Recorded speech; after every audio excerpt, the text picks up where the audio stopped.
BJP के आज के पार्लियामेंट में एक भी मुस्लिम रिप्रेजेंटेशन नहीं है, जिसका सेंटर कैबिनेट भी बिल्कुल मुस्लिम फ्री है। बीजेपी ने अपने पास कोई भी मुस्लिम लीडर न होने के बावजूद अपोजिशन से 10 मुस्लिम लीडर्स को डेलीगेशन में शामिल। लेकिन सवाल यह है कि अगर बीजेपी को ये समझ आ गया है कि मुस्लिमों की जरूरत इंडिया के केस दुनिया के सामने पेश करने के लिए जरूरी है, तो क्या ये समझ इंटरनल पॉलिटिक्स में भी आएगी? क्या बीजेपी और आरएसएस जैसी ऑर्गेनाइजेशन ये तस्लीम करेगी कि अगर इंडिया को आगे ले जाना है तो हिंदू मुस्लिम एकजुट होकर चलना होगा? क्या उन्हीं मुस्लिम लीडर्स से जो डेलीगेशन में गए थे ये उम्मीद की जा सकती है कि वो प्राइम मिनिस्टर नरेंद्र मोदी और होम मिनिस्टर अमित शाह से ये डिमांड करे कि जैसे यूनिटी का शो बाहर दिखाया गया वैसे ही यहाँ घर में भी हो? आप देख रहे हैं प्राइम पोस्ट और आज हम बात करेंगे बद्री रैना जी के एक आर्टिकल की जो आज ही द वायर में शाया हुआ है, जिसमें उन्हें बात की बीजेपी सेक्युलरिज्म और हाल ही में ऑपरेशन सिंदूर के बाद जो 7 डेलीगेशन 32 मुल्कों को गई है उनमें जो है मुस्लिम रिप्रेजेंटेशन को भी शामिल किया गया था। उसी हवाले से उन्होंने अपना तजिया दिया है,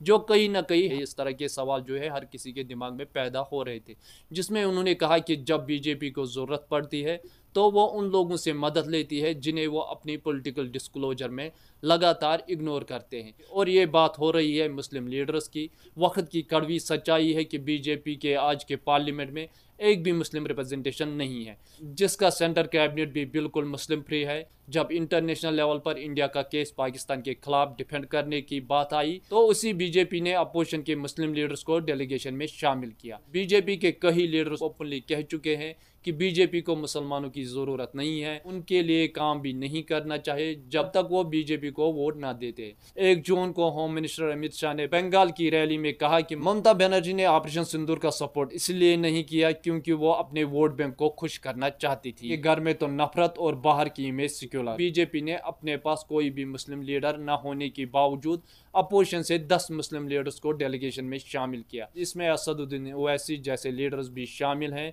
जो अक्सर बीजेपी के ट्रोल्स का निशाना बनते रहते हैं, जिनको पाकिस्तानी सिंपैथाइजर कहकर उनकी बेइज्जती की जाती है। मगर जब मुल्क का सवाल आया तो ओवैसी ने अपने पर्सनल जख्म को बुलाकर देश के लिए बोलना जरूरी समझा, यानी यही है असली देशभक्ति। लेकिन सवाल यह है कि अगर बीजेपी को ये समझ आ गया है कि मुस्लिमों की जरूरत इंडिया के केस दुनिया के सामने पेश करने के लिए जरूरी है, तो क्या ये समझ इंटरनल पॉलिटिक्स में भी आएगी? क्या बीजेपी और आरएसएस जैसी ऑर्गेनाइजेशन ये तस्लीम करेगी कि अगर इंडिया को आगे ले जाना है तो हिंदू मुस्लिम एकजुट होकर चलना होगा?